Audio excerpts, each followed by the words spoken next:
Vous allez nous parler aujourd'hui d'un motif peu connu, heureusement rarement grave, de douleur thoracique, qui est la péricardite. C'est vrai que ça inquiète toujours, ça fait très mal, mais en général, c'est plus inquiétant que grave. Oui, ce sont des symptômes inquiétants. C'est un peu le Canada Dry de l'infarctus. C'est la même symptomatologie que l'infarctus. Vous savez, le Canada Dry, ça a le goût de la bière, ça a la couleur de la bière, mais ce n'est pas de la bière.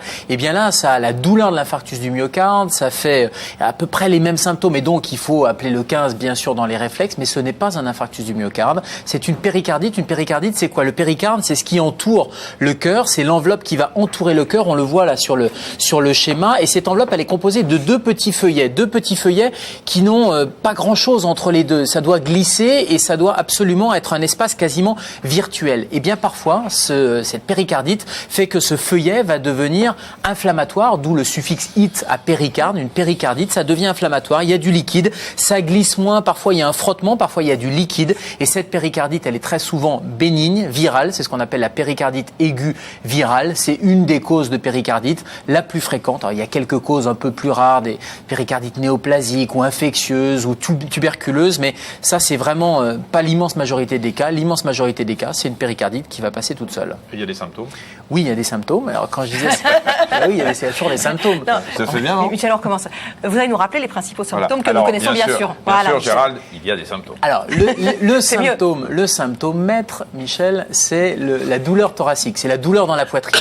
Et c'est pour ça que je disais, c'est comme l'infarctus du myocarde, parce que c'est la même douleur que l'infarctus du myocarde. Récemment, on a eu pas mal de patients aux urgences ou au SAMU qui ont appelé pour des douleurs thoraciques. Donc, ça fait mal à la poitrine. C'est une douleur qui est constrictive, comme l'infarctus du myocarde. Et donc, vraiment, le bon réflexe, on ne peut pas s'auto-diagnostiquer à la maison. Donc, c'est vraiment d'appeler le 15. Et ces patients-là, ils ont appelé en disant, je fais un infarctus. Et quand on arrive, eh bien, les patients ont la douleur thoracique, parfois une irradiation, ils ont un peu mal au bras aussi. Mais surtout, cette douleur, elle a une caractéristique. Elle survient chez des gens qui ne sont pas facteurs de risque cardiovasculaire. Ce ne sont pas des gens qui sont fumeurs. Ce sont des gens généralement plus jeunes que les patients qui font des infarctus. Donc, déjà, on n'a pas le contexte. Et puis, la caractéristique, c'est qu'elle est positionnelle, cette douleur. Elle fait mal quand on est allongé. Et quand on va se redresser, quand on est en position assise, elle fait moins mal. Et cette notion de douleur positionnelle est assez caractéristique en termes de sémiologie, en termes de douleur thoracique, pour orienter sur quelque chose qui n'est pas un infarctus, mais qui est plutôt une péricardite. Et on le comprend, s'il y a du liquide, quand on va s'allonger, on appuie sur le liquide, ça appuie sur le cœur et ça fait mal.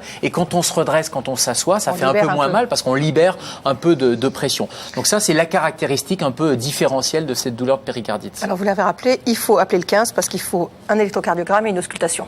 Oui, alors on ne fait pas le diagnostic tout seul à la maison. Bien sûr, douleur thoracique, on appelle le 15, même si on n'a pas les facteurs de risque, même si on a dit, on a regardé le magazine de la santé, c'est une douleur quand on s'assoit, ça fait moins mal. Dans le doute, on ne s'abstient pas, on appelle et nous, on va vous envoyer une équipe ou un médecin pour faire quoi? Pour faire un examen clinique, bien sûr, pour faire un interrogatoire. Et ce qu'on n'a pas dit sur les symptômes, c'est que ça survient souvent dans un contexte viral. Quand on interroge les patients, une petite grippe, un syndrome viral, on a l'impression d'avoir une mauvaise angine 3 semaines ou 1 mois auparavant. Et ça, c'est un élément d'anamnèse, d'interrogatoire important pour orienter vers la péricardite. On va ausculter et à l'auscultation dans les bouquins, alors c'est vrai que c'est difficile à entendre à l'oreille, on entend un frottement péricardique. Pourquoi? Parce que les feuillets vont se frotter comme ça et on les entend un peu à l'oreille à l'auscultation. L'électrocardiogramme ne montre pas de signes d'infarctus. En revanche, il montre des signes un petit peu diffus. Forcément, c'est tout le cœur qui va être touché par ces troubles de la repolarisation, mais de manière diffuse, pas que sur une seule partie.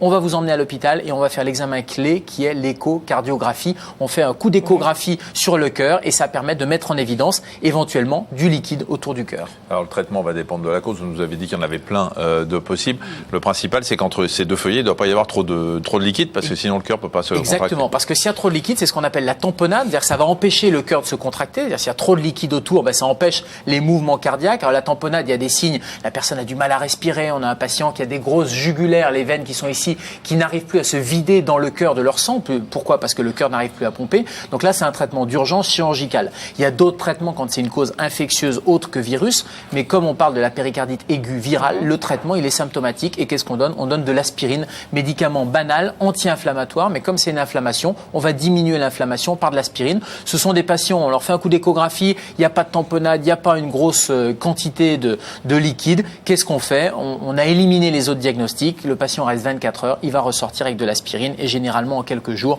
les choses sont rentrées dans l'ordre sans aucune complication. On retiendra que quand ça tamponne, le cœur ne pompe plus, parce que c'est à il n'arrive plus.